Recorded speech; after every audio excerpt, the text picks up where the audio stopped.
நீங்கள் கிறிஸ்துவோடு இணைக்கப்பட்டிருக்கிறீர்கள். எங்கன்னா அவருடைய பாடுகளிலும் அவருடைய மரணத்திலும் நீங்கள் இணைக்கப்பட்டிருக்கிறீர்கள். நீங்க எத்தனை பேர் பேப்டிசம் எடுத்திருக்கீங்க? ஞானஸ்நானம் எடுத்தவங்க. ஓகே, ஞானஸ்நானம் எடுத்திருக்கீங்களா? எதுக்கு ஞானஸ்நானம் எடுத்தீங்க?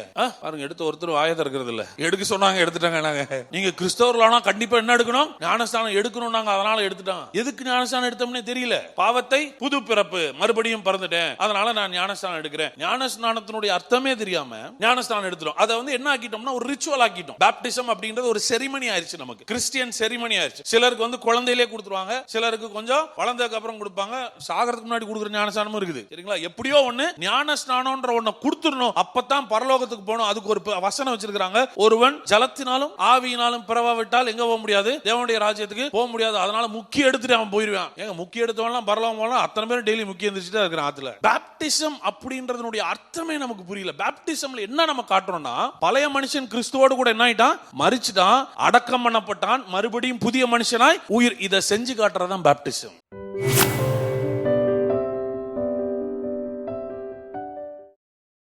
இந்த சிலுவை பார்க்கும் போதெல்லாம் உங்களுக்கு என்ன ஞாபகம் வரணும்? ஃபர்ஸ்ட் திங், இயேசு சிலுவையில மரித்தார். சிலுவையில இயேசு மரித்தார் அப்படின்றது நம்ம எல்லாருக்குமே தெரியும். ஆனா பைபிள் என்ன சொல்லுதுன்னு தெரியுமா? ஒரு வசனத்தை வாசிங்க. 2 கொரிந்தியர், ரோமர் வாசிக்கலாம். ரோமர் 6ஆம் அதிகாரம் 8ஆம் வசனத்தை வாசிங்க. ஆகையால் கிறிஸ்துவுடனே கூட நாம் மரித்தோமானால் அவருடனே கூட பிழைத்தும் இருப்போம் என்று நம்புகிறோம். கிறிஸ்துவுடனே கூட நாம் என்னானால்? அப்பனா சிலுவையில இயேசு மாத்திரம் மரிக்கவில்லை. இந்த நாள் நீங்க கொண்டாடணும். ஏன்னா சிலுவையில நீங்களும் மரித்திருக்கிறீர்கள். You were also dead on the cross. சிலுவையை பார்க்கும் போதெல்லாம் உங்களுக்கு ஞாபகம் வரணும், இயேசு செஞ்சு முடிச்ச வேலையில மிகப்பெரிய வேலை என்னன்னா, என்னையும் கூட சேர்ந்து சிலுவையில் அறைஞ்சிருக்கிறாரு. அதனாலதான் பவுல் சொல்றாரு, கிறிஸ்து உடனே கூட சிலுவையில் அறையப்பட்டேன், இனி நான் அல்ல கிறிஸ்துவே என்னில். அப்ப பவுலுடைய சிலுவை என்னாச்சு? அவனவன் தன் சிலுவைனார்ல. பவுல் தன்னுடைய சிலுவை பத்தி பேச மாட்டேங்கிறாரு. கிறிஸ்துவின் சிலுவை தான் என் சிலுவைங்கிறாரு. நானும் அவருடைய சிலுவையில் என்ன பண்ணப்பட்டேன்? அறையப்பட்டேன். அப்ப நீங்களும் எந்த சிலுவையில தான் அறையப்பட்டீங்க? கிறிஸ்துவின் சிலுவையில தான் நீங்களும் அறையப்பட்டீர்கள். கிறிஸ்துவின் சிலுவையில நீங்கள் அறையப்பட்டீர்கள். வாழ்வது நான் அல்ல, கிறிஸ்துவே என்னில் என்ன பண்றாரா?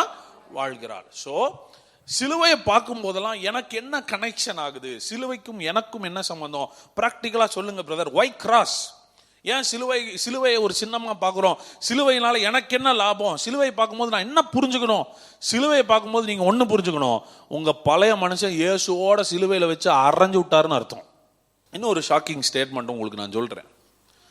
நிறைய பேரு நிறைய போதனைகள் மூலமா நம்ம கேள்விப்பட்டதும் நம்ம நினைச்சிருக்கிறதும் என்னன்னா, சுயம் சாகணும்னு ஒரு வார்த்தையை நம்ம கேள்விப்படுவோம். நம்மை நாமே ஒடுக்கி சுயம் சாகணும், நம்ம மாம்சத்தை அடக்கி நம்ம ஆவியில வரணும் அப்படின்னு சொல்லி நிறைய நேரங்கள்ல நம்ம எப்படி பார்க்குறோம்னா, கரெக்ட் பண்ணணும், ஒரு மனுஷனை கரெக்ட் பண்ணணும். வேதத்துல நீங்க படிச்சு பார்த்தீங்கன்னா, ஆண்டவர் உங்களை சரி செய்ய விரும்பல, உங்களை புதிதாக்க விரும்புகிறார். ரெண்டுக்கும் பயங்கரமான வித்தியாசம் இருக்குது. ஓகேங்களா? கேரண்டிக்கும் வாரண்டிக்கும் வித்தியாசம் இருக்குதா இல்லையா? இது எனக்கு ரொம்ப நாளா தெரியாது. இந்த வித்தியாசம் தெரியாம நான் வாங்கும்போது, சார் இதுக்கு கேரண்டி இருக்கானா? அவன் என்னங்கிறான், கேரண்டி இல்ல வாரண்டிங்கிறான். என்ன சார் வித்தியாசம்னா, அப்புறம் சொன்னா, கேரண்டினா புதுசு கொடுப்போம், வாரண்டினா ரிப்பேர் பண்ணி கொடுப்போம்னா. வாரண்டினா உன்னோட கொண்டு வந்து கொடுத்தீங்கன்னா பிரச்சனை ஆயிடுச்சுன்னா என்ன பண்ணி தருவோம்? அதையவே என்ன பண்ணி தருவோம்? ரிப்பேர் பண்ணி தருவோம். கேரண்டி கொடுத்துட்டோம்னு வையேன், பிரச்சனைன்னு கொடுத்தா இதை நாங்க வாங்கிட்டு வேற புதுசா உனக்கு கொடுப்போம். சிலுவையில நடந்தது வாரண்டி கிடையாது, கேரண்டி. இப்ப சிலுவைக்கு அப்புறம் இயேசு நம்மளை சரி செய்ய விரும்பலையா, பழைய மனுஷன் என்ன பண்ணிட்டாராம்? கொன்னுட்டாராம்.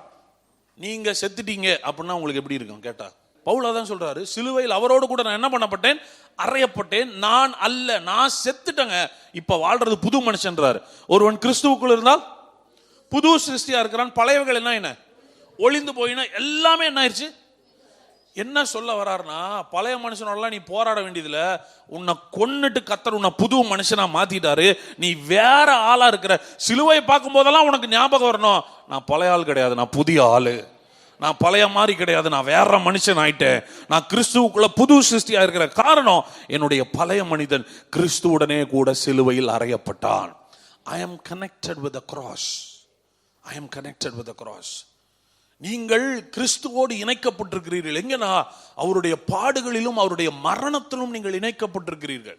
இங்க எத்தனை பேர் பேப்டிசம் எடுத்திருக்கிறீங்க? எதுக்கு ஞானஸ்நானம் எடுத்தீங்க? பாருங்க, எடுத்து ஒருத்தர் ஆயத்தை இருக்கிறது இல்ல.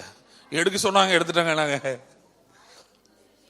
நீங்க கிறிஸ்தவர்களானா கண்டிப்பா என்ன எடுக்கணும்? ஞானஸ்நானம் எடுக்கணும். நாங்க அதனால எடுத்துட்டோம். எதுக்கு ஞானஸ்நானம் எடுத்தோம்னே தெரியல. புது பிறப்பு, மறுபடியும் பிறந்துட்டேன், அதனால நான் ஞானஸ்நானம் எடுக்கிறேன். ஞானஸ்நானத்தினுடைய அர்த்தமே தெரியாம ஞானஸ்நானம் எடுத்துட்டோம். அதை என்ன ஆக்கிட்டோம்னா ஒரு ரிச்சுவல் ஆக்கிட்டோம். பேப்டிசம் அப்படின்றது ஒரு செரிமனி ஆயிடுச்சு. நமக்கு கிறிஸ்டியன் செரிமனி ஆயிடுச்சு. சிலருக்கு குழந்தையிலே கொடுத்துருவாங்க, சிலருக்கு கொஞ்சம் வளர்ந்ததுக்கு அப்புறம் கொடுப்பாங்க, சாகிறதுக்கு முன்னாடி கொடுக்குற ஞானஸ்நானமும் இருக்குது. சரிங்களா? எப்படியோ ஒண்ணு ஞானஸ்நானம்ன்ற ஒன்றை கொடுத்துடணும், அப்பதான் பரலோகத்துக்கு போகணும். அதுக்கு ஒரு வசனம் வச்சிருக்கிறாங்க, ஒருவன் ஜலத்தினாலும் ஆவியினாலும் பிறவாவிட்டால் எங்க போக முடியாது? தேவனுடைய ராஜ்யத்துக்கு போக முடியாது. அதனால முக்கிய எடுத்துட்டு அவன் போயிடுவான். ஏங்க முக்கிய எடுத்தவன்லாம் பரலோகம் போகலாம்? அத்தனை பேரும் டெய்லி முக்கியம் இருந்துச்சுட்டு இருக்கிறான் ஆத்துல. பேப்டிசம் அப்படின்றதனுடைய அர்த்தமே நமக்கு புரியல. பேப்டிசம்ல என்ன நம்ம காட்டுறோம்னா, பழைய மனுஷன் கிறிஸ்துவோடு கூட என்ன ஆயிட்டான்? மரிச்சுட்டான், அடக்கம் பண்ணப்பட்டான், மறுபடியும் புதிய மனுஷனாய் உயிர். இதை செஞ்சு காட்டுறதான் பேப்டிசம். அப்படின்னா சிலுவையை பார்க்கும் போதெல்லாம் எனக்கு புரிஞ்சுக்கணும், என்னுடைய பழைய மனுஷன் சிலுவையிலேயே செத்து விட்டான், இப்பொழுது நான் வாழ்வது புதிய மனிதனாய் வாழ்ந்து கொண்டிருக்கிறேன். ஆமென்.